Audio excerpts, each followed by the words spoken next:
और previous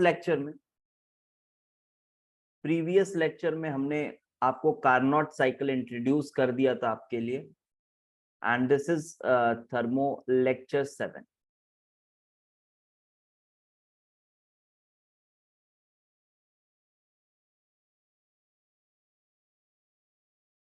sir आपने जो पीडीएफ दिया लेवल 1 का, वो करने के बाद बाकी कुछ जरूरत है मेंस के लिए? नहीं, जरूरत नहीं है मेंस के लिए, प्रीवियस ईयर बना लेना मेंस के लिए बात करूं तो। ऑल्दो सेकंड लॉ के क्वेश्चंस उसमें नहीं थे, सिर्फ फर्स्ट लॉ के थे, तो सेकंड लॉ को अगर अलग कर दो तो फर्स्ट लॉ में और मेंस के लिए उससे कुछ ज्यादा जरूरत नहीं है, उससे ज्यादा की, ठीक है, वो मोर देन इनफ है, 50-60 क्वेश्चन जो है बहुत है। चलो बेटा, तो कल हमने एफिशिएंसी का एक फॉर्मूला डिराइव किया था, और आपको एफिशिएंसी के बारे में आज हमें थोड़ी सी बातें करनी है कि ये है क्या। तो कोई भी जो इंजन है बेटा, कोई भी जो इंजन है, बहुत मजेदार क्लास रहेगी, आप अगर अच्छे से देखोगे ना आपको मजा आएगा।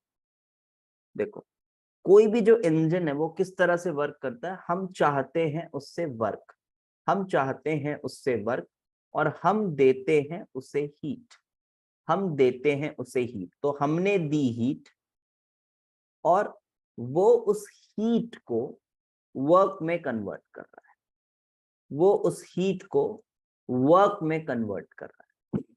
लेकिन क्या 100% कन्वर्ट कर रहा है? लेकिन क्या 100% कन्वर्ट कर रहा है? तो आंसर है 100% कन्वर्ट नहीं कर रहा। तो जितना ज्यादा परसेंटेज ऑफ हीट वर्क में कन्वर्ट होगा, जितना ज्यादा परसेंटेज ऑफ हीट वर्क में कन्वर्ट होगा, हम कहेंगे कि उतनी अच्छी एफिशिएंसी है इस इंजन, इतनी अच्छी इस इंजन की एफिशिएंसी। तो हम अभी क्या करने वाले, अभी हम एक ऐसा प्रोसेस डिजाइन कर रहे हैं जिसकी मैक्सिमम एफिशिएंसी, एफिशिएंसी आप समझ गए हो क्या है, ठीक है।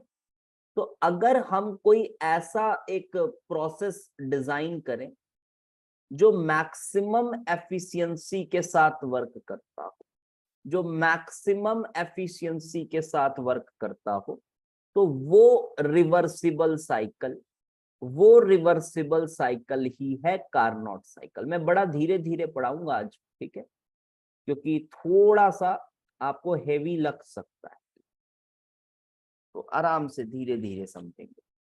देखो, तो रिवर्सिबल साइकिल है Carnot cycle, this is having maximum efficiency, we do not have any proof for it, ऐसा कोई प्रूफ नहीं है, बट ये मैथमेटिकली आया है कि मैक्सिमम एफिशिएंसी कार्नोट साइकिल की है।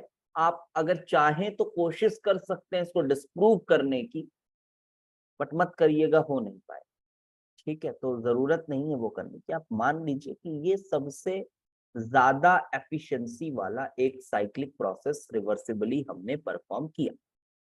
क्या था प्रोसेस? कल हमने बताया कि हम यहां से यहां तक एक रिवर्सिबल आइसोथर्मल प्रोसेस करा रहे हैं, एक्सपेंशन, फिर यहां से यहां तक एक एडियाबैटिक प्रोसेस, फिर यहां से यहां तक एक आइसोथर्मल, और फिर यहां से यहां तक एक एडियाबैटिक। तो ध्यान से सुनिए, यहाँ एक्सपेंशन, ये भी एक्सपेंशन, ये कंप्रेशन, ये कंप्रेशन, हम वापस आ चुके हैं इनिशियल स्टेट पर, हम वापस आ चुके हैं इनिशियल स्टेट पर। तो यहाँ पे जब एक्सपेंशन हुआ है तो हीट जो है वो सिस्टम ने एब्जॉर्ब की, हीट जो है वो सिस्टम ने एब्जॉर्ब की है, और यहां जब कंप्रेशन हुआ है तो हीट जो है सिस्टम ने रिलीज कर, और ये जो हीट उसने एब्जॉर्ब किया है उसका कुछ पार्ट इसने वर्क भी किया है, कुछ पार्ट इसने वर्क भी किया है।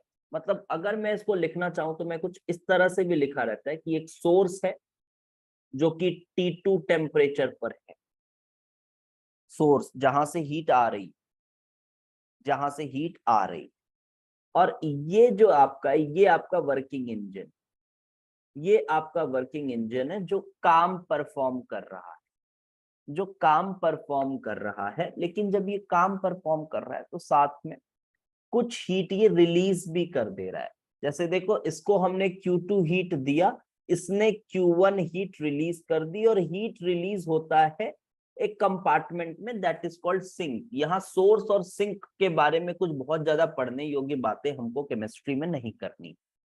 This is at a lower temperature, comparatively a lower temperature T1 पर ये हमारे पास।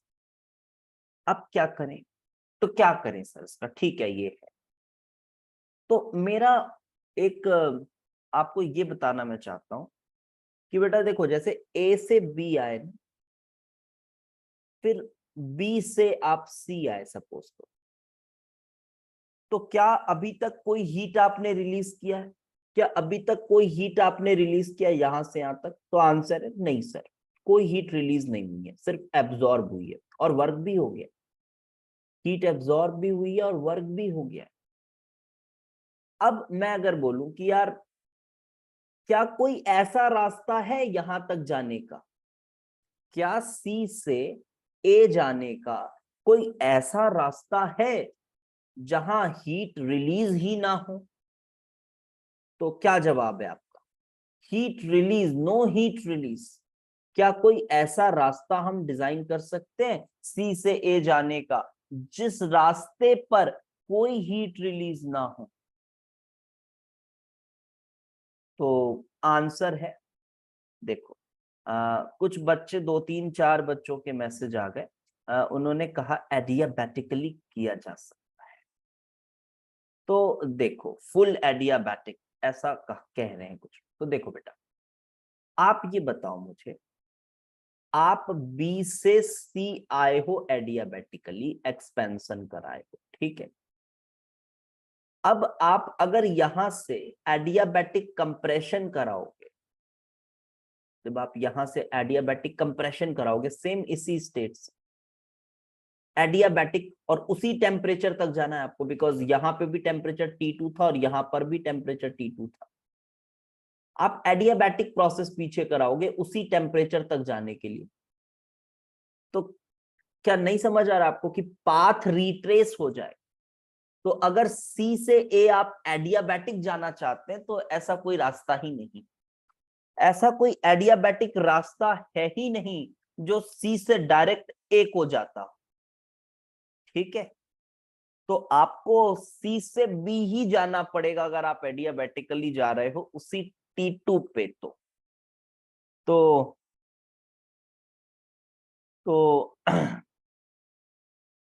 तो यहां पर इस तरह से हमने ये देखा कि आप एडियाबैटिकली वापस तो नहीं जा सकते। Sir what that process should be cyclic, वो भी मैं समझा रहा हूं, थोड़ा सा सब्र करो।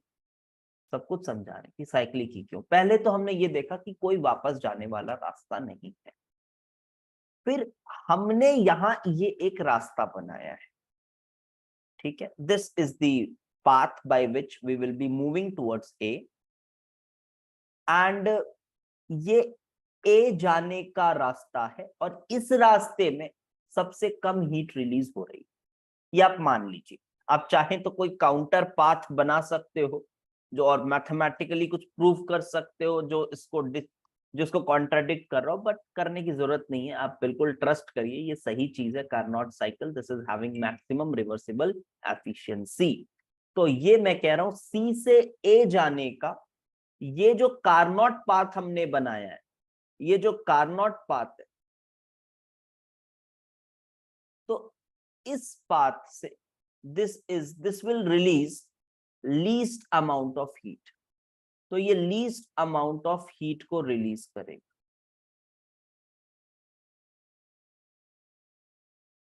ठीक है।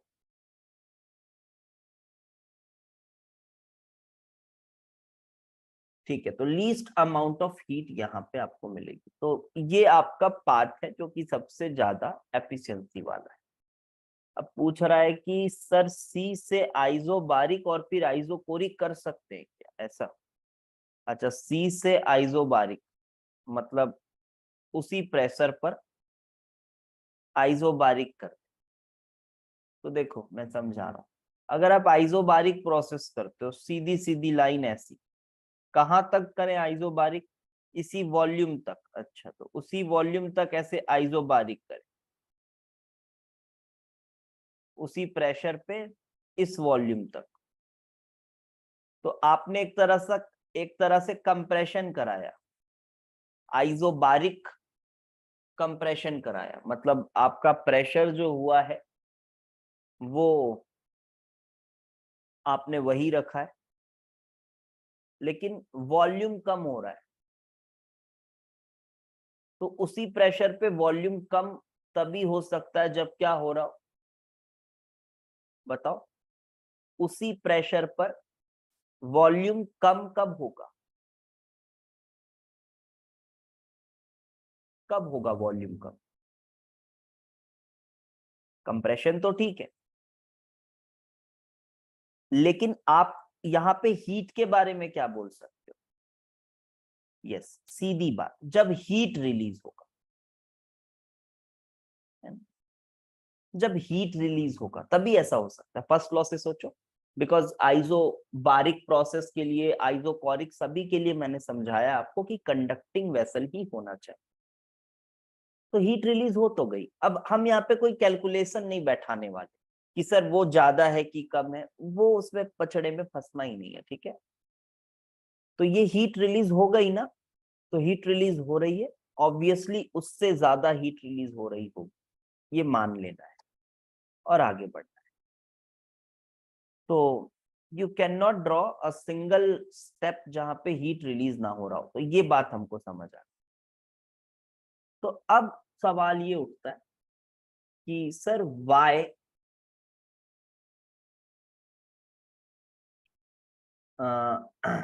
Sir why cyclic process? Cyclic process क्यों हो रहा है? देखो, जो भी इंजन हम यूज करते हैं, जो भी इंजन जो पिस्टन वाला वर्क करता है, पीवी वर्क करता है, जो भी इंजन, वो सभी इंजन्स जो होते हैं बेटा वो रीयूजेबल होते हैं। वो सभी इंजन्स जो होते हैं वो रीयूजेबल होते हैं, मतलब ऐसा नहीं है कि वो एक बार एक स्टेट तक चले गए तो फिर अब वो और वर्क नहीं कर सकते, ऐसा नहीं। तो इंजन्स रीयूजेबल होते हैं, दैट मीन्स वो साइक्लिक प्रोसेस करते हैं। वो एक स्टेट में गए, फिर इनिशियल में आए, फिर गए, फिर इनिशियल में आए, फिर गए, फिर इनिशियल में आए, इस तरह से काम करते हैं। तो अगर आप चाहते हो कि आप हीट दो और वर्क हो जाए, तो देखो ए से बी का रास्ता कितना सुंदर है। फिर आपने Q2 हीट दिया और पूरा Q2 हीट जो है वो किस में कन्वर्ट हुआ? वर्क में कन्वर्ट। पूरा Q2 हीट वर्क में कन्वर्ट हुआ। अगर आप सिर्फ ए से बी देखोगे तो आप बोल सकते हो कि ये 100% एफिशिएंसी है। आप ये बोल सकते हो कि 100% एफिशिएंसी। तो फिर सवाल उठता है कि सर तो फिर यही क्यों नहीं यूज कर ले सर, कितना एफिशिएंट है इंजन, तो यही क्यों नहीं यूज कर ले? हाँ, अविनाश ने शायद मेरे YouTube वाले लेक्चर्स देखे, ठीक है। तो यहाँ पे मैं एग्जाम्पल देता हूँ हर बार। मैं फिर से वही एग्जाम्पल दे रहा हूँ, आपको इससे समझ में आएगा कि 100% एफिशिएंसी तो है, लेकिन ये फिर साइक्लिक नहीं हुआ process. This is non cyclic, और नॉन साइक्लिक होने की वजह से this is not reusable. This is not reusable, ये रीयूजेबल नहीं। तो ये प्रोसेस हम तभी करा सकते हैं, ऐसी फ्यूचरिस्टिक वर्ड में हम करा सकते हैं जब फ्यूल कॉस्ट बहुत ज्यादा हो।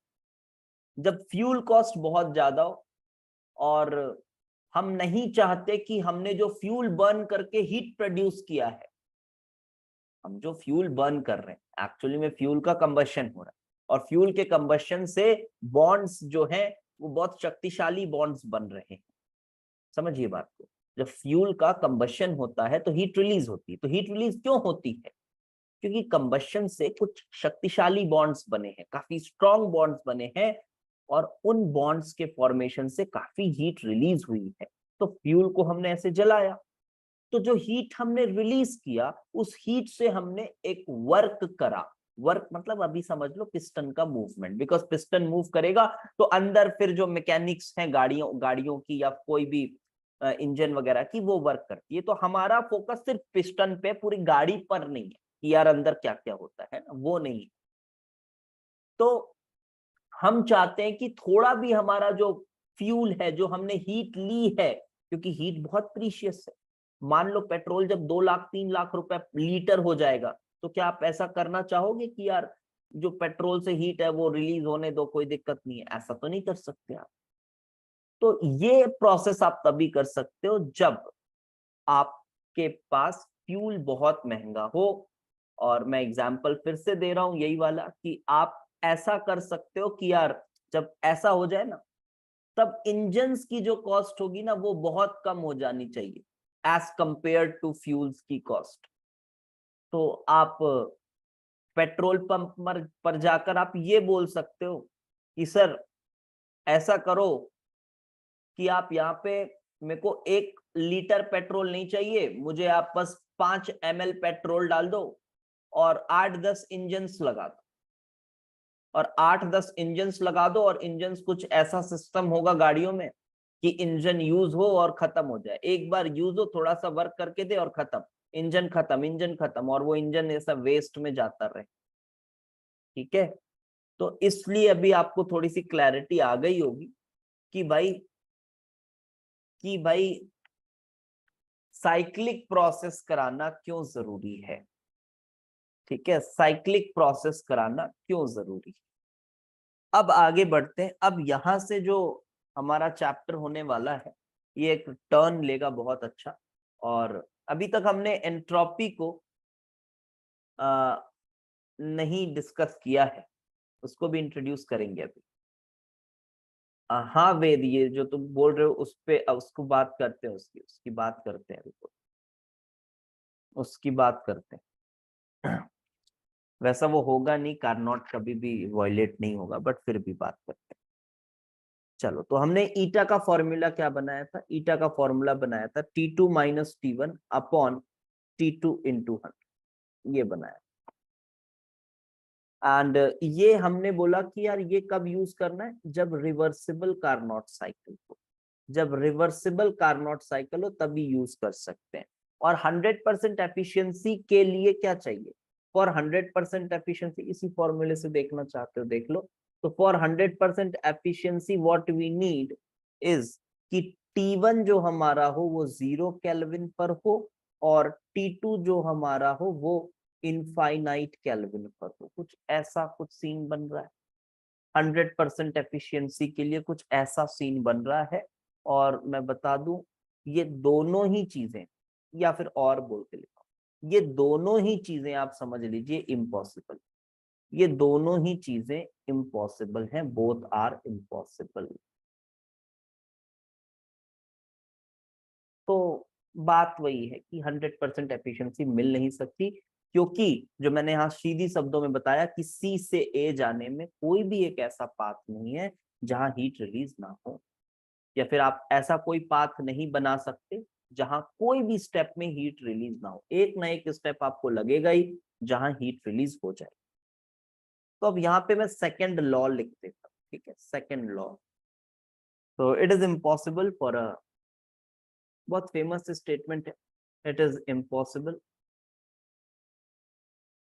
For a cyclic process, for a cyclic process to convert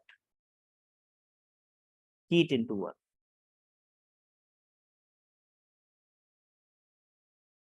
without simultaneous transfer of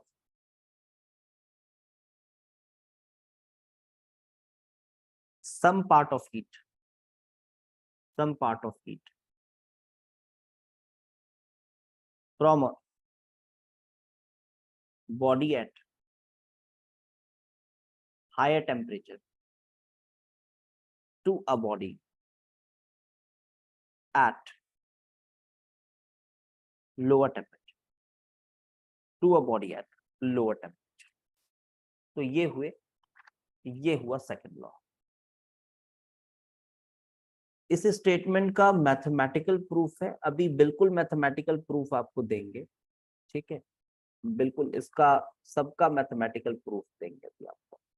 वैसे इस स्टेटमेंट का मैथमेटिकल प्रूफ नहीं, ये स्टेटमेंट तो यहीं से समझ में आ रहा है पहली बार, और अभी आपको बहुत सारी चीजों का मैथमेटिकल प्रूफ भी देंगे जो आप सपने में भी नहीं सोच सकते थे कि अच्छा ये तो मैथमेटिकली आया। अभी करते हैं ना उसके बाद। अब let us start very important discussion. तो this is very important discussion. देखिए, अब आप ये बात बताइए मुझे, अब यहाँ पे ना आपको एक सिचुएशन इमेजिन करनी पड़ेगी, यहाँ आपको एक सिचुएशन इमेजिन करनी पड़ेगी। कुछ इस तरह से देखो कि एक स्टूडेंट ए है और एक स्टूडेंट बी है। मैंने कहा कि जाओ और एक साइक्लिक प्रोसेस परफॉर्म करो। ध्यान से सुनिए, जाओ और एक साइक्लिक प्रोसेस परफॉर्म करो और कोशिश करना कि आप उस प्रोसेस को रिवर्सिबली कराओ। ठीक है, रिवर्सिबली कराओ, आप ऐसा ट्राई करना। सर अगर सराउंडिंग में हाई टेम्परेचर है तो ट्रांसफर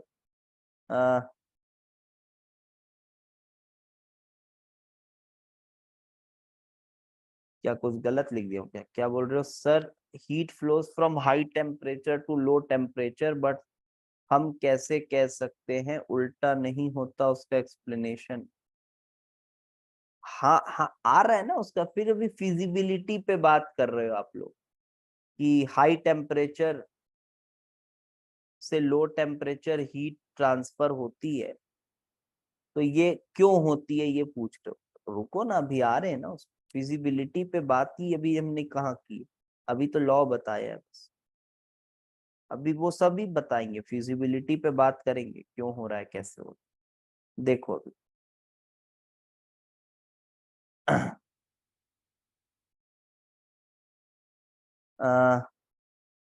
तो देखो बेटा, साइक्लिक प्रोसेस करने को कहा गया और कहा गया है कि कोशिश करना कि रिवर्सिबली करना।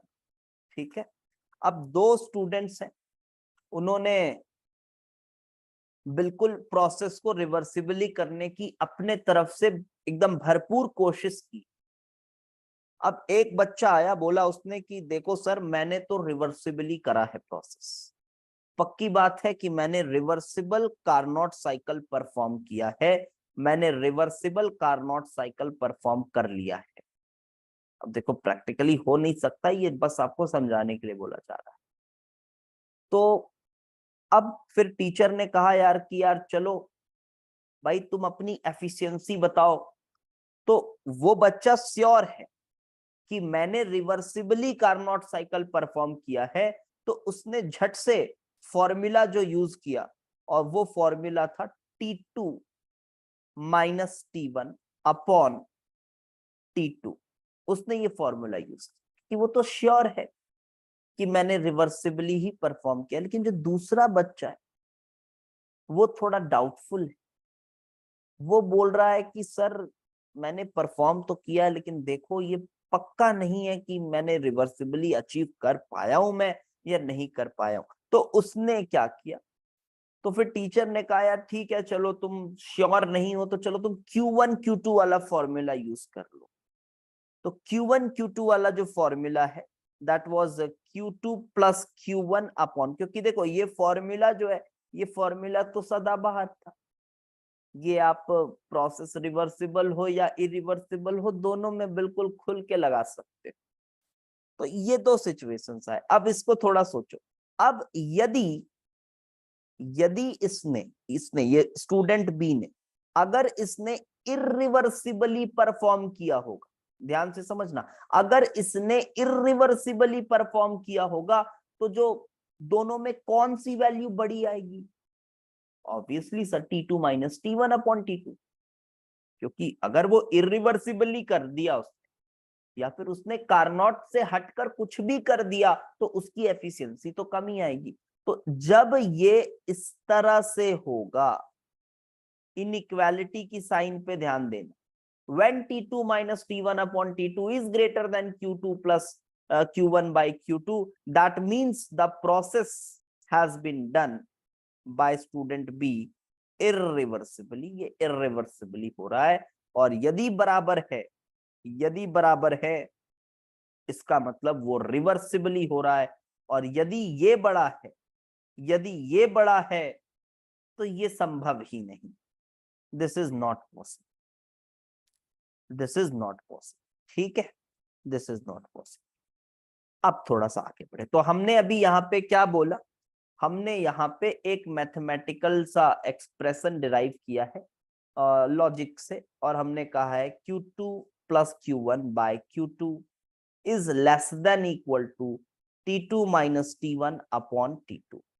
ये ध्यान रखना, लेस देन वाला साइन तब है जब प्रोसेस इरिवर्सिबली हुआ, इक्वल टू वाला तब है जब प्रोसेस रिवर्सिबली हुआ। इस चीज को ध्यान रखें। अब इसी में बेटा आप इसको डिनोमिनेटर को Q2 बाई Q2 करोगे, this will be 1 plus Q1 by Q2 is less than equal to 1 minus T1 by T2। कुछ ऐसा सीन बन रहा है, ये दोनों कैंसिल हो रहे हैं, और ये कैंसिल होकर आपको मिल रहा है Q1 बाय Q2, दैट तो Q1 बाई T1 ऐसा बोल सकता हूं, Q1 by T1 plus Q2 by T2 is less than equal to 0, ऐसा बोल सकते, is less than equal to 0, something like this, is less than equal to 0। और अगर मान लो कि रिवर्सिबल होता प्रोसेस, फॉर रिवर्सिबल प्रोसेस, तो रिवर्सिबल के लिए क्या बैठ के आया बेटा, ये आया Q1 by T1 plus Q2 by T2। अभी कोई फीलिंग नहीं लेनी है, सिर्फ मैथमेटिकली देखना है, दिस इज इक्वल टू 0, ऐसा ही आएगा ना। अगर रिवर्सिबल हुआ तो इक्वल वाला साइन, रिवर्सिबल हुआ तो इक्वल वाला साइन, इरिवर्सिबल हुआ तो फिर आप स्मॉलर देन वाला साइन आप यूज करेंगे, इरिवर्सिबल हुआ तो वो यूज करेंगे। अच्छा, तो इसको ऐसा भी लिख सकता हूं क्या बेटा मैं, कि समेशन Q रिवर्सिबल है तो Q रिवर्सिबल बाई T, और ये साइक्लिक प्रोसेस हुआ, इज इक्वल टू 0, ऐसा भी बोल सकता हूं। या फिर अगर आप साइक्लिक इंटीग्रल के फॉर्म में लिखना पसंद करते हो तो उसको भी लिख सकते हो, इज इक्वल टू 0, ऐसा लिख सकता हूं। देखो इरिवर्सिबली, चाहो तो इरिवर्सिबल के लिए ऐसा बोल सकते हो, कोई उसमें मेरे को इश्यू नहीं है। बच्चा बोल रहा है सर इरिवर्सिबल को क्यों नहीं ले लिए सर, ये लो ले लिए बेटा, लेकिन ये सिर्फ तुम्हारी आत्मा की शांति के लिए, ठीक है, ये इरिवर्सिबल के लिए हो, इसका कोई लेना देना नहीं है, ज्यादा कुछ खास काम आएगा नहीं। क्यों नहीं आएगा वो भी बता रहे, देखो देखो जब हम अब ये लिख रहे हैं, क्या समझ आ रहा है इससे, कुछ समझ में आ रहा है कि हम क्या इंट्रोड्यूस करने वाले, cyclic integral of something is 0. Cyclic integral of something is 0. That means that this something is not a state function. This is change in state function. This is change in state function, my dear friends. Yes. So let us say that this something which is Q reversible by T, जिसका कोई feeling नहीं लेना है, ठीक है, this is change in state function। फिर किसी ने कहा अब इस स्टेट फंक्शन को क्या नाम दें, तो किसी ने ऐसी झट से बोल दिया चलो एंट्रोपी बोल देते हैं, तो उन्होंने कहा चलो S से डिनोट कर। तो in this way we have came to a conclusion that this q reversible by t is delta s। ठीक है, तो कुछ इस तरह से हमने एक नया स्टेट फंक्शन डिफाइन किया है, where S is state function. अब यहां पे मैं कुछ मिसकॉन्सेप्शंस पहले आपकी दूर करता हूं। पहली चीज कि अभी आपको इस फॉर्मूले को देखकर कुछ भी ऐसा इंटरप्रेट नहीं करना है कि अरे यार हाँ इनवर्सली प्रोपोर्शनल टू टेम्परेचर है या ऐसा है। और फिर मैं एक स्टेटमेंट भी कोट करता हूँ, शायद एनसीईआरटी की है, पिछले बार जब कोर्स चल रहा था तो एक बच्चे ने पूछा था डाउट कि उसमें delta S is inversely proportional to temperature को थोड़ा सा एक्सप्लेन किया है। ठीक है, एक लाइन के थ्रू एक्सप्लेन किया है और मार्केट में ये बहुत ज्यादा चलता है, बहुत ज्यादा मतलब बहुत ज्यादा चलता है कि पहले तो डेल्टा एस को वो रैंडमनेस से समझाएंगे कि यार देखो ये एंट्रोपी है, ये रैंडमनेस है, इधर उधर की बातें होंगी। उसके बाद ये मैं इसलिए कोट कर रहा हूं क्योंकि एनसीईआरटी में भी लिखा हुआ है ऐसा, तो आप उसको पढ़ के आपको भी डाउट ना आए, इसलिए एक बार इसको कोट करना चाहिए। तो कि देखो बेटा इनवर्सली प्रोपोर्शनल टू टेम्परेचर है, तो ऐसा स्टेटमेंट, हाँ हाँ बेटा यही अविनाश, यही वाला स्टेटमेंट कि अगर ऐसा कुछ कि टेम्परेचर अगर कम है, टेम्परेचर कम है, एक बॉडी का टेम्परेचर कम है और एक बॉडी का टेम्परेचर ज्यादा है और आप दोनों को सेम हीट दे रहे हो, दोनों को सेम हीट दे रहे हो, तो किसकी रैंडमनेस ज्यादा बढ़ेगी? तो बच्चों को भी लगता है वाओ यार सर ने तो क्या कॉन्सेप्ट बता दिया, किसकी ज्यादा बढ़ेगी, रैंडमनेस किसकी ज्यादा बढ़ेगी? हाँ सर, जिसका टेम्परेचर कम है ना उसकी ज्यादा बढ़ेगी। ये शुद्ध बकवास है, पहली बात मैं बताऊं, शुद्ध बकवास, ऐसा कुछ भी नहीं। ये सब बकवास है, जिनको पता ही नहीं है कुछ इसके बारे में, टॉपिक के बारे में, वो यही सब करते हैं, फिर कहानियां बनाते हैं और उसके थ्रू आपको कुछ भी चिपकाते हैं। ठीक है, और ये एनसीईआरटी में भी ये जो लाइन लिखी हुई है शुद्ध बकवास है, इसका कोई लेना देना। कॉन्सेप्ट की एकदम नीलामी करनी है तो आप ऐसे करके सोचो। तो ये सब कुछ नहीं देखना। अभी हमारी गाड़ी कहाँ तक आई है, और फिर हाँ बिल्कुल, और फिर बोलते हैं कि फील कराया। ठीक है, तो फिर एंट्रोपी का करेक्ट एक्सप्लेनेशन क्या है? अच्छा, करेक्ट एक्सप्लेनेशन चाहिए एंट्रोपी का। एंट्रोपी का करेक्ट एक्सप्लेनेशन अभी तक जो हमने पढ़ा है, अभी आगे और है, अभी तक जो हमने पढ़ा है हमने बस इतना बोला कि एक मैथमेटिकल टर्म है, जैसे इंथैल्पी मैंने समझाया था ना बेटा, इंथैल्पी मैंने समझाया था, क्या कुछ फील करने बोला था इंथैल्पी को? नहीं बोला था, यू प्लस पीवी बोला था, बस उतना ही बोलना है, तो उतना ही बोल रहे थे आप। वैसे ही अभी फिलहाल डेल्टा एस को क्या बोलना है? Q reversible by T. अब बताओ वो जो लोग ये जो बात करते हैं ये वाली, तो अब वो रिवर्सिबल टर्म तो वहां उन्होंने यूज ही नहीं किया कहीं कि why only reversible, why not irreversible, ये पूछ डालो उनसे, है ना। ये जो हीट देंगे, सेम हीट देंगे, तो वाई रिवर्सिबल? एक बार ये सवाल पूछ लिया करो जब भी कोई ये सब बकवास करे, तब फिर क्या जवाब आता है वो देखिए। तो फिलहाल जो बच्चे पूछ रहे हैं सर तो क्या सही एक्सप्लेनेशन है, तो अभी के लिए ये एक्सप्लेनेशन है कि it is Q reversible by T which is a mathematical term that we have defined, right. अभी आगे बढ़ेंगे और क्लैरिटी है। चलिए देखिए, तो अब ये Q reversible by T, reversible कहां से आया देख लो, पीछे मैथमेटिकली किया हमने वहां से। अब सबसे मजेदार डिस्कशन यहाँ पे है, ध्यान से सुनना पड़ता है, ये बहुत बार समझाना पड़ता है, उसके बाद बच्चों के दिमाग में घुसता है। और ये पूरे कंफ्यूजन का जड़ ये, जैसे ए से बी मेरे को जाना है, ठीक है, ए से बी मुझे जाना है, बहुत सारे पाथ्स पॉसिबल हैं, बहुत सारे पाथ हैं, मतलब इनफाइनाइट नंबर ऑफ पाथ्स हैं, आप कैसे भी जा सकते हो एक स्टेट से दूसरे स्टेट। कितने भी पॉलीट्रॉपिक प्रोसेसेस आप करा सकते हो, कुछ भी कर लो, आप जा सकते हो। आप मानो, आप ऐसे सोचो कि आप, ये एक पाथ है, this is path 1 and this is again a path which is path 2। मैं दो पाथ से आपको समझा रहा हूं, ठीक है।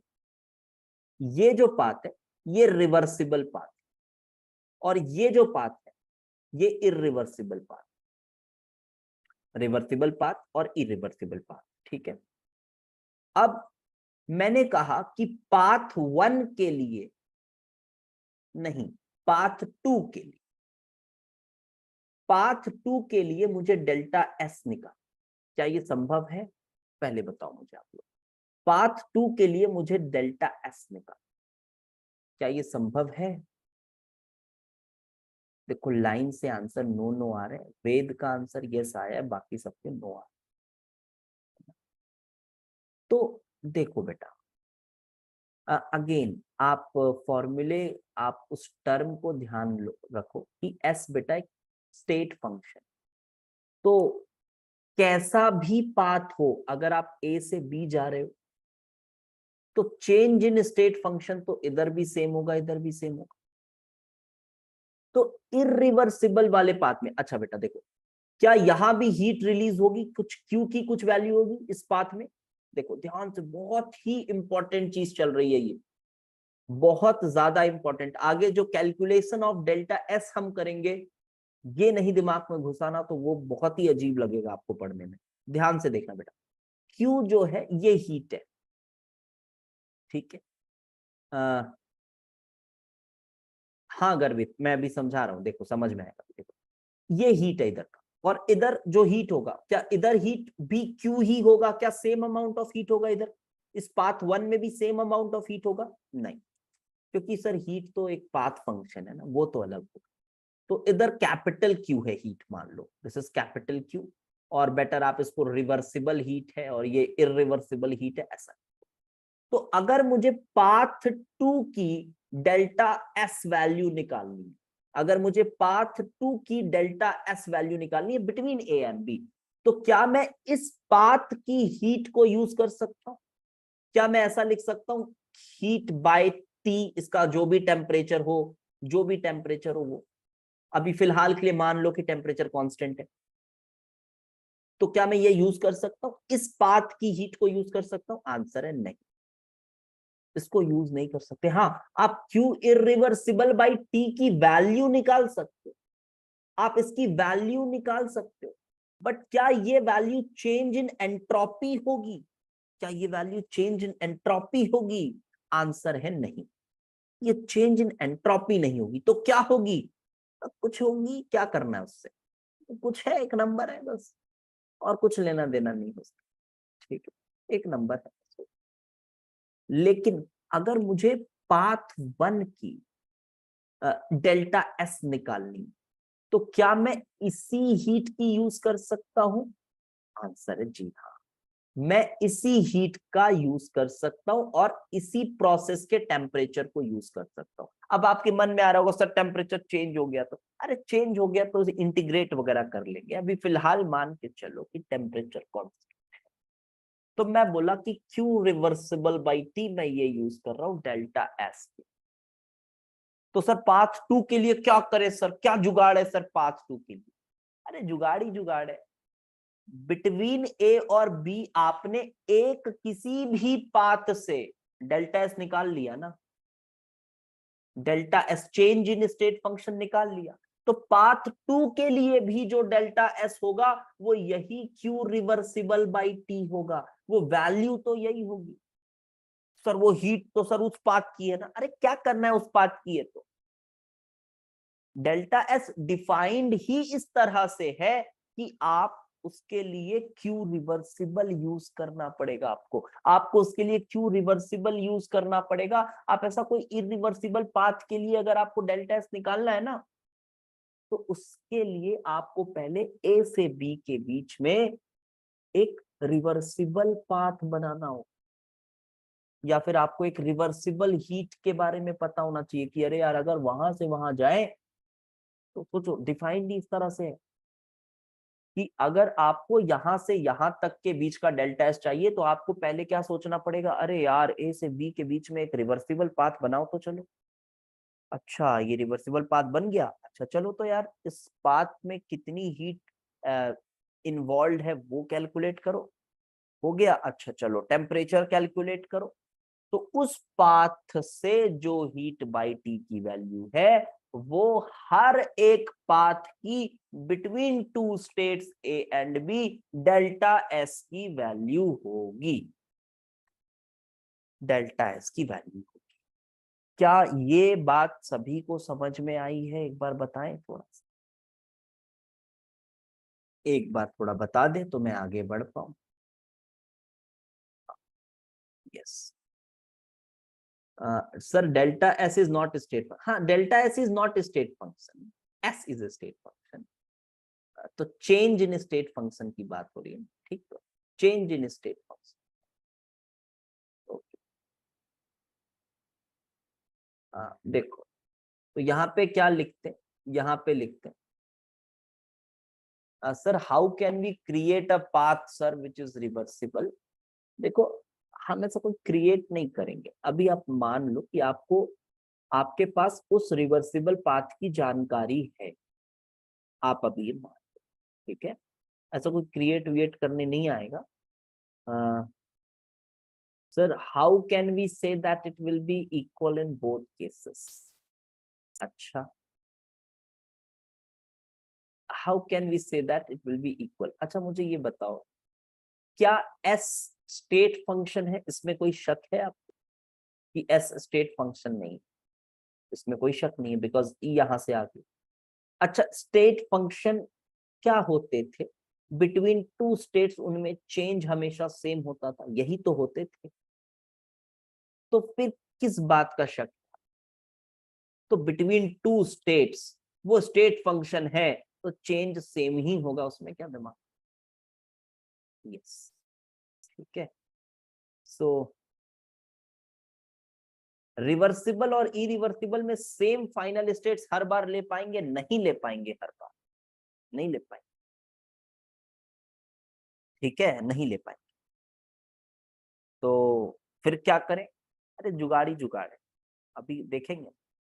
अगर पॉइंट्स ही अलग हो गए तब तो फिर ऐसा नहीं कर सकते, मतलब आपका डाउट ये है कि सर अगर मानो ए से बी गए आप रिवर्सिबली गए, ऐसा आप रिवर्सिबली गए और उसके बाद क्या किए, बी से सी गए, आप एक बार इरिवर्सिबली गए, तो सर आप जब इरिवर्सिबली जा रहे हो ना तब आप सी पे पहुंच जा रहे हो, क्योंकि फाइनल स्टेट सेम नहीं है, मान लो फाइनल स्टेट सेम नहीं है, आप यहाँ पे पहुंच जा रहे हो, इसमें भी कुछ हीट है, कुछ हीट इसमें भी है, कुछ हीट इसमें भी है, तो सर क्या मैं इसका यूज करके इसको भी निकाल सकता हूँ, क्या ए और सी के बीच का निकाल सकता हूँ, तो आंसर है नहीं निकाल सकता, ठीक है, तो वो नहीं निकाल सकते बिकॉज वही बात है, इनिशियल फाइनल पॉइंट जो है वो डिफरेंट हो गए हैं, वो डिफरेंट हो गए, ठीक है, ये बात समझ आ गई।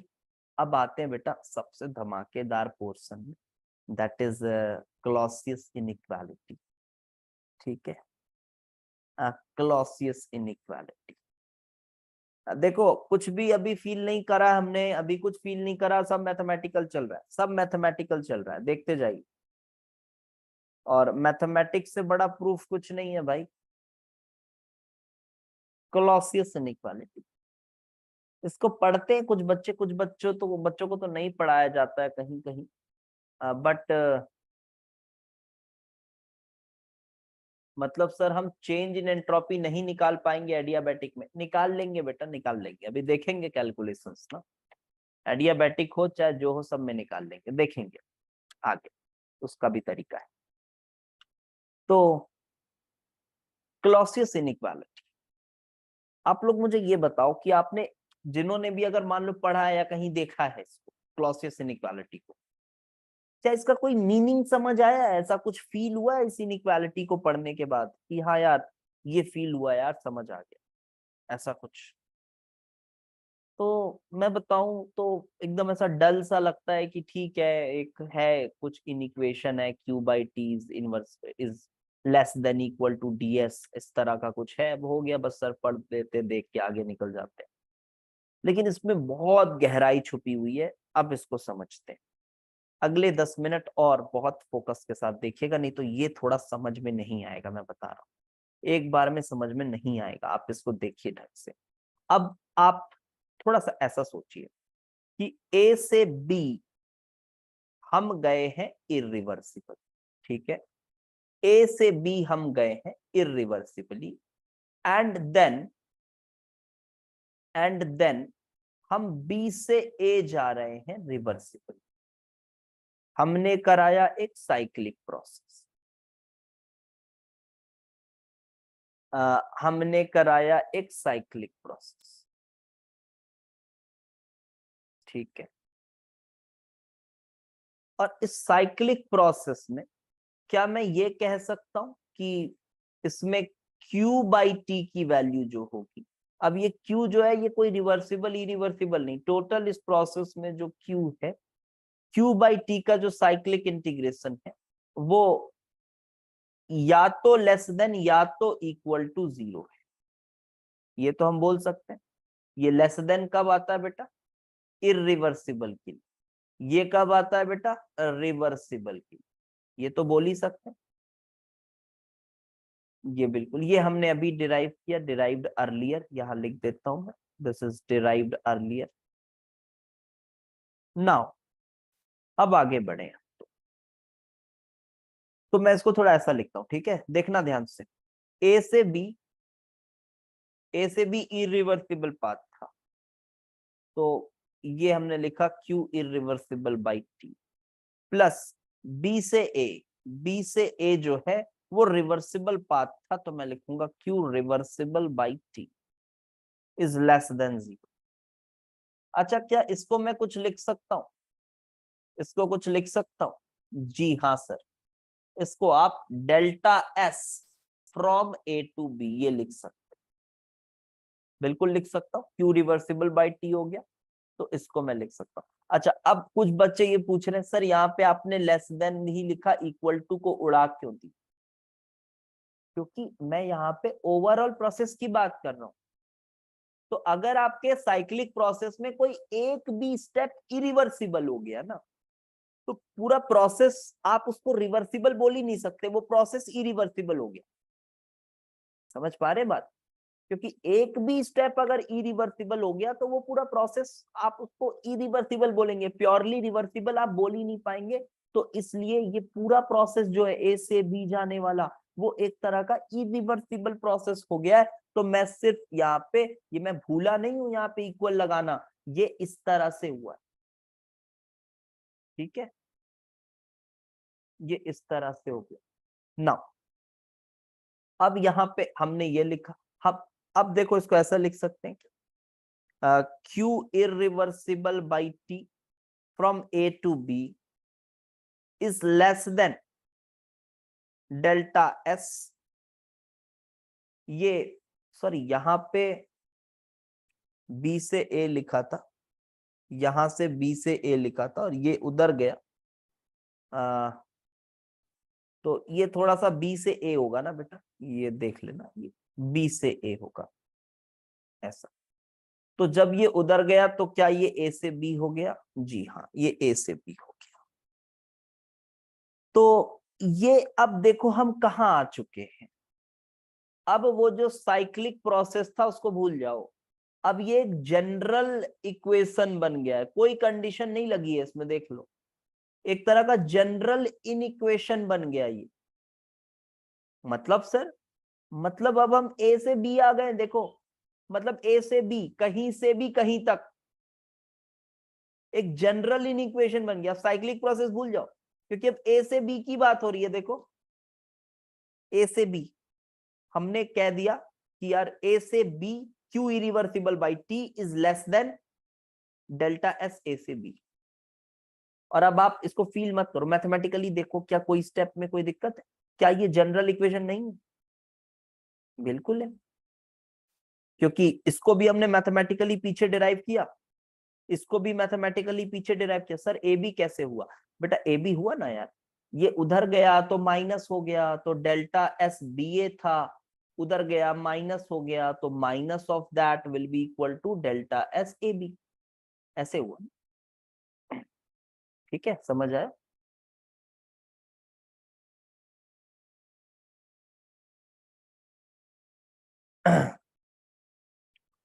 तो इस तरह से हुआ।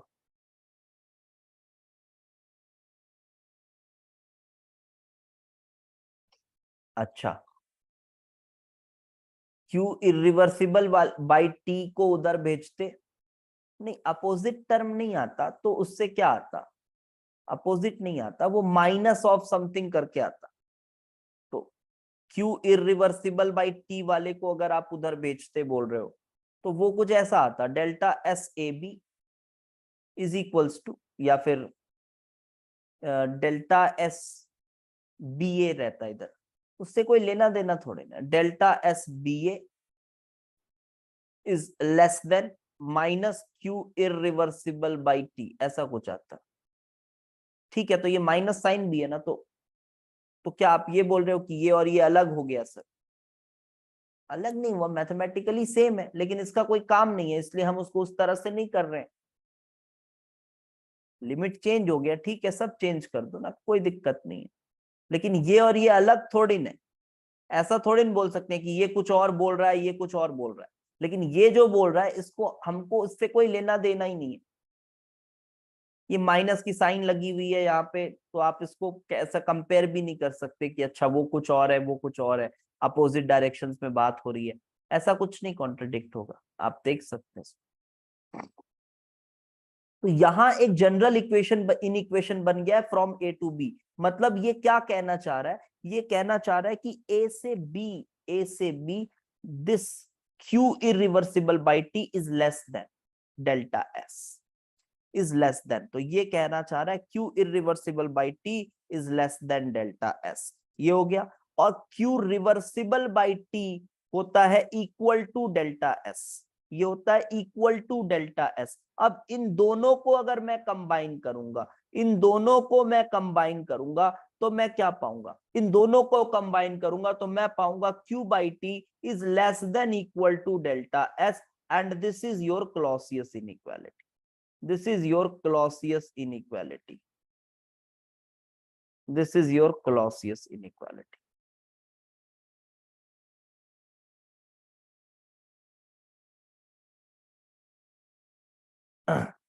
माइनस को इंटीग्रल में भेजेंगे तो लिमिट्स भी चेंज हो जाएंगे, तो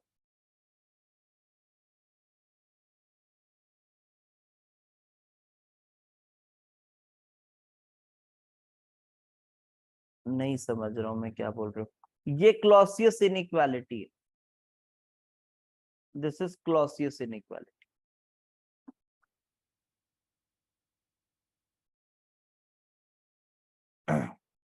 okay, this is Clausius inequality, but वो नहीं होगी साइन, आप उसको भेजोगे तो वो नहीं होगा, वो क्यू इरिवर्सिबल बाई टी क्या चीज है वही नहीं पता है हमको। ठीक है, वही नहीं पता है। Sir why this derivation all came from efficiency of a engine comparing with Carnot, इसका कोई जवाब थोड़े ना कि why it is coming from there, वहां से आ रहा है भाई, वैसे ही बना है, हो गया, और क्या बोले हम इसमें कि कहाँ से आ रहा है ये बताना बहुत बड़ी बात है। ठीक है, ये चीजों को सॉर्ट आउट करके बताना ही बहुत बड़ी बात है, बहुत हैवी चीज है ये। अब आप इतना बताने के बाद अब आप ये पूछ रहे हो सर ऐसा ही क्यों आया है, तो ऐसे नहीं होता है ना। हाँ। तो ये आपके पास है, अभी फिलहाल हमारे पास है Q by T is less than equal to D S, is less than equal to D S. यहां तक भी मैं कह रहा हूं कि नो फील, कोई फील वाली बात है, सब मैथमेटिकली है। अब आगे देखते हैं। अब let's make it more simple now, we have q by T less than equal to D S, हमारे पास ये less than equal to D S. अब यहां पर आप लोग मुझे ये बताओ कि क्या अगर कोई isolated system, for an isolated system, अगर कोई आइसोलेटेड सिस्टम है, ध्यान से देखना, क्लाइमैक्स आ गया है पूरे डेरिवेशन का। फॉर एन आइसोलेटेड सिस्टम, क्या Q 0 होगा अगर आइसोलेटेड सिस्टम है? जी हाँ, बिल्कुल 0 होगा। और अगर Q 0 होगा तो इसका मतलब है कि कोई हीट एक्सचेंज नहीं हुई, कोई हीट एक्सचेंज नहीं, ठीक है, कोई हीट एक्सचेंज नहीं हुई। अब आप मुझे बताइए कि क्या आप कोई ऐसा सिस्टम सोच सकते हैं जिसमें कोई भी प्रोसेस हो, एनी प्रोसेस, कोई भी प्रोसेस हो, Q हमेशा 0 हो, गिवन दैट उसकी बाउंड्रीज भी आप चेंज कर दो तभी भी हीट 0 हो? एडियाबैटिक जो बोल रहे हैं वो थोड़ा सा सुन, मैं फिर से इसलिए कंडीशन लगा रहा हूँ। हाँ ठीक है, जिनका आंसर यूनिवर्स है वो ठीक है। तो अभी थोड़ा सा मैं सभी के लिए बता रहा हूँ ना, जिन्होंने लेक्चर्स नहीं देखे हैं यूट्यूब वाले, मैं ये सोच के पढ़ा रहा हूँ कि आप पहली बार ये देख रहे हैं, उस हिसाब से पढ़ा। तो देखो बेटा, जिसकी बाउंड्रीज भी आप चेंज कर सकते हो उसके बावजूद Q 0 है, तो ऐसा एक ही सिस्टम आप सोच सकते हो। इवन अर्थ भी नहीं बोल सकते आप, आपको बोलना होगा यूनिवर्स। तो यूनिवर्स इज द सिस्टम, क्योंकि हम जहां तक सोच पा रहे हैं, तो हम कहां तक सोच पा रहे हैं, वो है यूनिवर्स। तो यूनिवर्स में कोई भी प्रोसेस होगा, हीट हमेशा 0 होगी।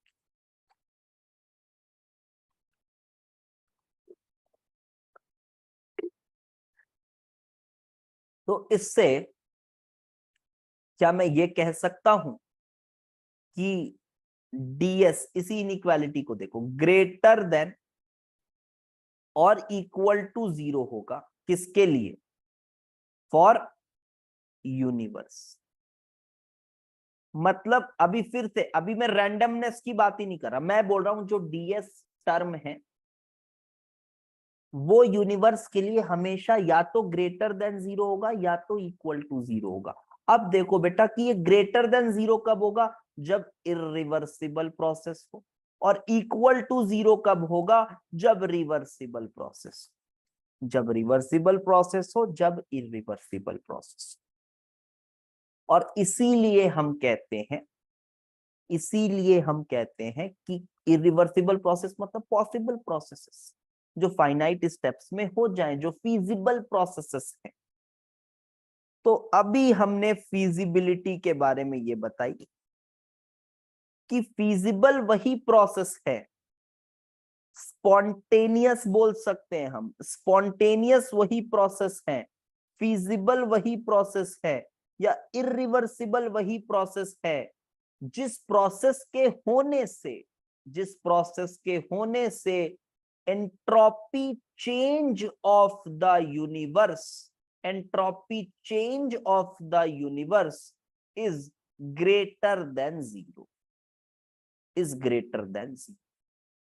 Entropy change of universe is greater than 0। और यदि entropy change of universe, entropy change of universe equal to 0 है, तो वो प्रोसेस हो जरूर रहा है लेकिन वो इनफाइनाइट स्टेप्स में हो रहा है, वो इनफाइनाइट स्टेप्स में हो रहा है। बोलने का मतलब है रिवर्सिबल है वो प्रोसेस, बोलने का मतलब है कि रिवर्सिबल है वो प्रोसेस। तो यही है सेकंड लॉ जिसको हम केमिस्ट्री में ज्यादा यूज करते हैं। तो ये लॉ है, ठीक है। और अगर ds यूनिवर्स लेस देन 0 है तब वो प्रोसेस नॉन स्पॉन्टेनियस हो जाएगा। इसी को आप फिजिकल सिग्निफिकेंस से समझते हो। फिजिकल सिग्निफिकेंस बच्चा अभी भी पूछ रहा है, मैं बोल रहा हूँ ना यार, फिजिकल सिग्निफिकेंस में बता रहा हूँ ना यार, रुको तो अभी आगे आएगा ना, वो जब उसकी बारी आएगी तब बताएंगे ना। अभी अभी क्या फिजिकल सिग्निफिकेंस? अभी बस आप मैथमेटिक्स देखिए इसके पीछे की, तो करेक्ट अप्रोच और आइडिया डेवलप होगा आपके। ठीक है। अ, तो अब इसके बाद जो फिजिकल सिग्निफिकेंस वाला पार्ट है, तो वो रैंडमनेस वर्ड हम यूज कर रहे हैं। और ये रैंडमनेस वर्ड कहां से आया मैं ये भी बता देता हूं। हाँ सर, यहाँ इरिवर्सिबल प्रोसेस मतलब जो एक्चुअल में पॉसिबल है। जी हाँ। हाइपोथेटिकल इरिवर्सिबल तो अब भी नॉन स्पॉन्टेनियस हो सकता है। हाइपोथेटिकल इरिवर्सिबल, ये क्या मतलब है इसका? हाइपोथेटिकल इरिवर्सिबल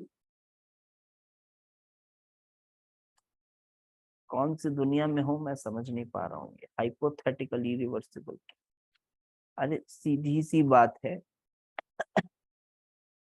कि जिस भी प्रोसेस के होने से यूनिवर्स की एंट्रोपी कम हो जाए, यूनिवर्स की एंट्रोपी कम हो जाए, वो नहीं हो सकता।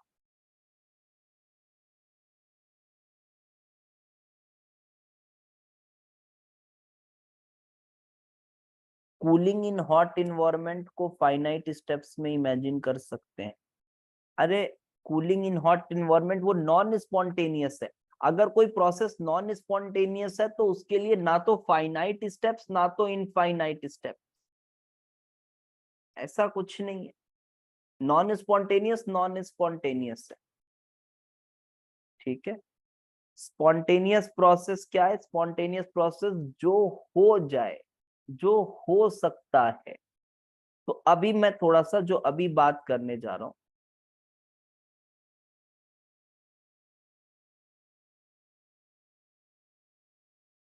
पर इसे इरिवर्सिबल बोलेंगे बाय डेफिनेशन। अरे नहीं बोलेंगे उसको इरिवर्सिबल। नॉन स्पॉन्टेनियस प्रोसेसेस को आप इरिवर्सिबल मत बोलिए, वो बाल की खाल निकालने वाली कोई मतलब नहीं, फालतू बातें। ठीक है। नॉन स्पॉन्टेनियस प्रोसेस को इरिवर्सिबल बोलने का कोई मतलब नहीं, बिल्कुल वो लॉजिकलेस वाली बात है। हाँ। यूनिवर्स की एंट्रोपी कब चेंज होगी? अरे बेटा अभी जो तुम ये जो मैसेज लिख रहे हो ना, इससे भी यूनिवर्स की एंट्रोपी चेंज हो रही है। कुछ भी कर रहे हो, सांस ले रहे हो ना, इससे भी यूनिवर्स की एंट्रोपी चेंज हो रही है और बढ़ रही है। ठीक है। अगर आप अपने टाइपिंग का जो आपने स्टेट चेंज किया ए से बी, अगर उसके बीच में अगर आप एक रिवर्सिबल पाथ ड्रॉ करके उसकी हीट निकालो और टेम्परेचर को इंटीग्रेट करो, तो वो पॉजिटिव वैल्यू आएगी। कर लो, कर सकते हो। ठीक है। तो क्यू रिवर्सिबल बाई टी उसकी निकालिए, तो पॉजिटिव वैल्यू आ जाएगी। तो चलिए थोड़ा सा आगे बढ़ते हैं। अब मैं बात कर लेता हूँ ये स्पॉन्टेनियस प्रोसेस क्या है, जो इस पे थोड़ी सी चर्चा करी जा सकती। तो स्पॉन्टेनियस प्रोसेस तो देखो, स्पॉन्टेनियस प्रोसेस, मुझे बताओ, ये H2O लिक्विड से H2O गैसियस। और मैं बता दूं एक, ये स्पॉन्टेनियस प्रोसेस को लेकर भी बहुत गंदे गंदे एग्जांपल्स चलते हैं कि ऐसा प्रोसेस जो सिर्फ एक इनिशिएशन देने से हो जाए वो स्पॉन्टेनियस है, जिसको कंटिन्यूअसली करना पड़े।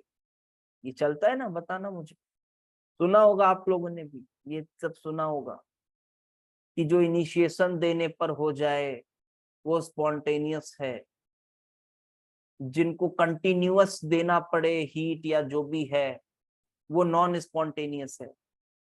पूरे दिमाग के साथ भसड़ मच जाता है दिमाग में, क्या बोल रहे हैं क्या। अगर आपके पास दिमाग है तो, नहीं है बेच कर आए हो तो आपको मजा आएगा, समझ आएगा, फील भी आएगी, है ना। तो यहाँ पे देखो H2O लिक्विड से H2O गैसियस। अब ये स्पॉन्टेनियस है या नहीं है बताओ, क्या आप बता सकते हैं ये स्पॉन्टेनियस है या नहीं? क्या है ये, स्पॉन्टेनियस है? नहीं। यस। तो ये आप तभी बता सकते हो, ये आप तभी बता सकते हो जब आपको टेम्परेचर मेंशन किया जाए, ठीक है। तो spontaneity is defined only if you have temperature and pressure no.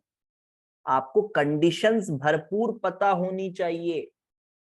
और ये वो पहाड़ से पत्थर पुश करने वाला और नीचे से ऊपर पत्थर चढ़ाने वाले एग्जाम्पल्स को एकदम त्याग दो, एकदम जला दो वो सब एग्जाम्पल्स। वो सब कुछ नहीं, वो कोई स्पॉन्टेनियस नहीं है, वो ना ही नॉन स्पॉन्टेनियस है, ठीक है। वो कुछ नहीं है, उसके लिए ये टर्म बना ही नहीं है ये सब चीजों के लिए। तो ये जो टर्म हम यूज कर रहे हैं, ये किसी प्रोसेस की बात हो रही है, और उस प्रोसेस का टेम्परेचर, प्रेशर, जो कंडीशंस है वो आपको पता होनी चाहिए। तब आप बता सकते हो कि हाँ यार ये स्पॉन्टेनियस है या नहीं है।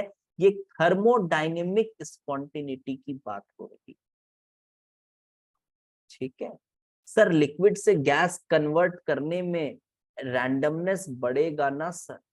अच्छा, तो रैंडमनेस बढ़ेगा तो इसका मतलब है कि ये प्रोसेस हो जाएगा, इस हिसाब से बोल रहे हो? अच्छा देखते हैं ना, बताते हैं बेटा। तो थर्मोडायनेमिक्स के हिसाब से, अच्छा तो टेम्परेचर मैंने बोला कि 105 डिग्री सेल्सियस पर, तब आप बोलोगे हाँ ये स्पॉन्टेनियस, तब आप बोलोगे हाँ स्पॉन्टेनियस।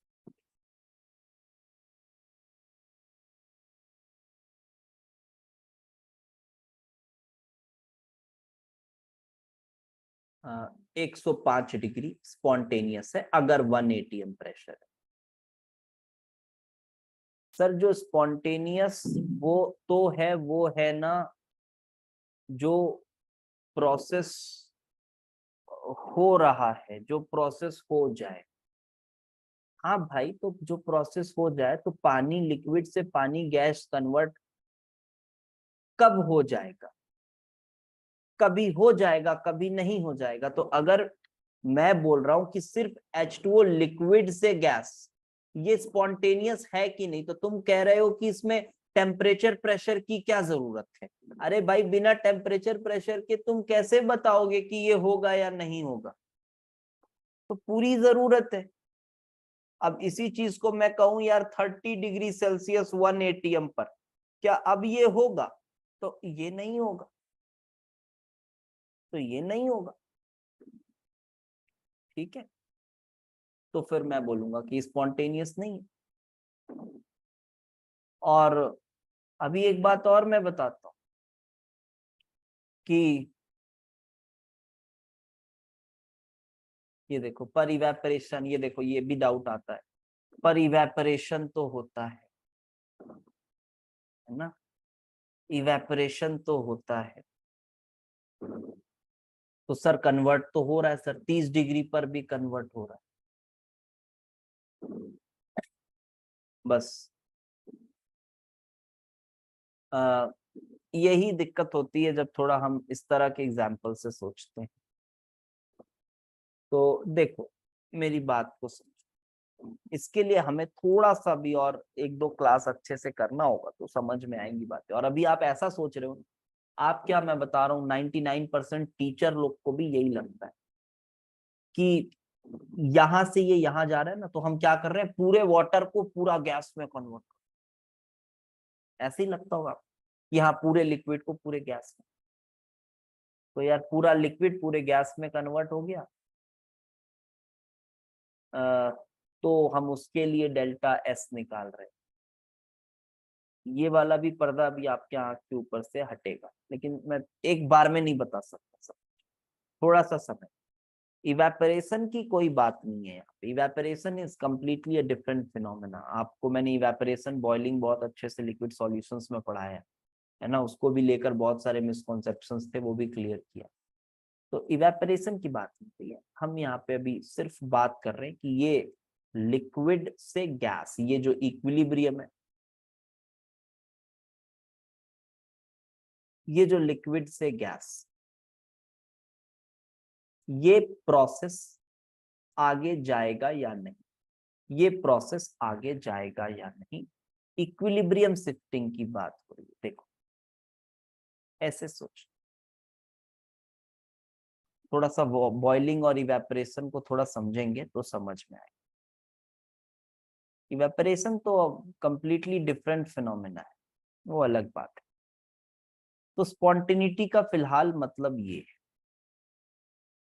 तो स्पॉन्टेनियस है प्रोसेस या नॉन स्पॉन्टेनियस है, आप इस तरह से बता सकते हैं। तो उसके लिए आपको कंडीशन चाहिए कि क्या कंडीशन, उस पे ही बता पाओगे, नहीं तो नहीं बता। नॉन स्पॉन्टेनियस क्या है? नॉन स्पॉन्टेनियस जो ना हो पाए, जो उस गिवन टेम्परेचर प्रेशर पर ना हो पाए, वो नॉन स्पॉन्टेनियस। सीधी सी बात। अगर यही H2O लिक्विड से H2O गैस की मैं बात करूं, यही 30 डिग्री 1 atm पर ये तो नहीं हो पा रहा, तो ये हम बोलेंगे कि नॉन स्पॉन्टेनियस है। मैं आपको और अच्छे से इसको बताता हूँ। चलो थोड़ा सा, मैं इवेपोरेशन की बात कर दी हो तो मैं थोड़ा सा इसको एक बार ठीक से बताता हूँ। तो देखो इसका मतलब क्या है कि H2O लिक्विड और H2O गैस। पहली बात तो मैं ये बताऊं आपको, H2O लिक्विड से H2O गैस 30 डिग्री 1 atm पर क्या समझाया था? क्या 30 डिग्री 1 atm पर इस कंटेनर के अंदर कौन होगा? लिक्विड और गैस दोनों होंगे या फिर सिर्फ लिक्विड होगा, सिर्फ गैस होगा? ये बताओ, क्या बताया था? याद आ रही है बात? सिर्फ लिक्विड होगा, ठीक है, सिर्फ लिक्विड होगा। पिस्टन जो है वो मूवेबल है, बाहर 1 atm प्रेशर है, आपको बताया था वेपर प्रेशर पढ़ाते वक्त, ये नीचे आते आते आते आते ये सिर्फ लिक्विड होगा। तो जब मैं 30 डिग्री की बात कर रहा हूँ, 30 डिग्री की बात कर रहा हूँ, तो मेरे पास सिर्फ लिक्विड होगा, ओनली लिक्विड, ओनली लिक्विड। तो जब प्रेशर डिफाइन करते हैं ना बेटा, तो प्रेशर डिफाइन करते हैं तो कुछ इस तरह से करते हैं, तो वो गैस होगा ही नहीं वहां पर, तो इवेपोरेशन का कोई फंडा ही नहीं, पहली बात।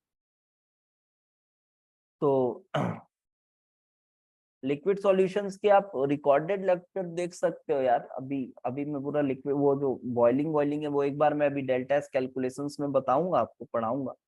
बट लिक्विड सॉल्यूशन की रिकॉर्डेड लेक्चर अवेलेबल है, वो ले सकते हो आप, ठीक है। हाँ, उसको देख सकते हो, समझ लो। चलो तो ये हुआ स्पॉन्टेनियस नॉन स्पॉन्टेनियस। तो ये हमने आज लॉ बताया कि फिजिबिलिटी क्या है, स्पॉन्टेनियस क्या है, नॉन स्पॉन्टेनियस क्या है, इसके फिजिकल सिग्निफिकेंस को, और जो डेल्टा एस रिलेटेड कैलकुलेशंस हैं, that we will be doing in the very next class. और वो ऐसा पोर्शन होगा जो एग्जाम के लिए बहुत ज्यादा इंपॉर्टेंट, ठीक है। जो अगला जो क्लास है हमारा, दैट इज डेल्टा एस के calculation. This is highly important, very very important from examination point of view. देखो जो आज हमने पढ़ा है वो आपको डायरेक्ट इससे कुछ नहीं दिखेगा एग्जाम में, कि अरे यार इससे तो कोई क्वेश्चन ही नहीं आया। आपको ऐसा लगेगा अरे यार देखो इतना पढ़ा है, इससे तो कोई क्वेश्चन ही नहीं आया। लेकिन वो जो कैलकुलेशन वाला पोर्शन है वो समझ तभी आएगा जब आपने ये इस तरह से पढ़ा है, ठीक है। तो आज जो हमने पढ़ा वो आप उससे डायरेक्ट क्वेश्चन हो सकता है ना पाए, बट ये बेस रखने के लिए बहुत इंपॉर्टेंट है। Sir spontaneous non spontaneous is determined experimentally, जी हाँ, वो एक्सपेरिमेंटली ही पता चलता है। उसके लिए थोड़ी काइनेटिक्स भी अच्छे से पढ़नी पड़ेगी आपको, ठीक है। तब आपको समझ आएगा कि वो कैसे पता चलता है, एक्सपेरिमेंटली ही पता चलता है, इन शॉर्ट बताओ तो। From examination point of view this is very important, ध्यान रखें delta S calculation, and that we will be doing in next class, अगली क्लास में ये काम। कल की क्लास बिल्कुल कोशिश करना लाइव अटेंड करने की। अभी ये गिव्स एनर्जी तक ये जो भी क्लासेस चल रही हैं, कोशिश करना कि लाइव अटेंड कर लो, क्योंकि आप लोगों को अगर डाउट आएगा तो मैं भी इसलिए बीच बीच में आराम से धीरे धीरे पढ़ा रहा हूँ, सबके डाउट्स लेते हुए चल रहा हूँ, ठीक है। नहीं तो फिर रिकॉर्डेड में डाउट्स आएगा तो फिर आप परेशान होंगे।